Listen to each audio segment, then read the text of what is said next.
Hi friends எல்லாருக்கும் வணக்கம். எல்லாரும் எப்படி இருக்கீங்க? இன்னைக்கு நம்ம சேனல்ல என்ன ரெசிபி பார்க்க போறோம்னா, மஷ்ரூம் பெப்பர் ஃப்ரை தான் பார்க்க போறோம். இது பண்றதுக்கு ஒரு 100 கிராம்ஸ் ஆஃப் மஷ்ரூம் எடுத்துக்கோங்க. 3 மீடியம் சைஸ் வெங்காயம், 3 மீடியம் சைஸ் தக்காளி, அம் ஒரு பேன்ல வந்து கொஞ்சமா கடலெண்ணெய் ஊத்திட்டு, சோம்பு கொஞ்சமா போட்டுட்டு, நல்லா சாப் பண்ணி வச்ச அந்த வெங்காயத்தையும் போட்டு, நல்லா கோல்டன் ப்ரவுன் ஆகுற வரைக்கும் வதக்கிக்கோங்க.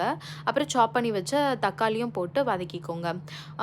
தேவையான அளவு கல்லுப்பு போட்டுட்டு, ஒரு 1/2 ஸ்பூன் வந்துட்டு மஞ்சத்தூள், 1 ஸ்பூன் வந்துட்டு தனி மிளகாத்தூள், 1 1/2 ஸ்பூன் வந்துட்டு தனியாத்தூள் போட்டு நல்லா வதக்கிக்கோங்க.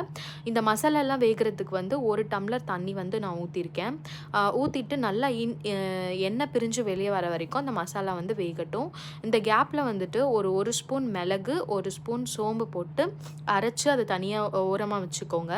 இப்போ சின்ன சின்னதா மஷ்ரூம வந்து சாப் பண்ணிட்டு, ஆல்ரெடி அந்த மசாலா வெந்துட்டுருக்கு இல்லையா, அதில போட்டுட்டு ஒரு 5 மினிட்ஸ் வந்துட்டு மஷ்ரூம் வேகுற வரைக்கும் வதக்கி விட்டுருங்க.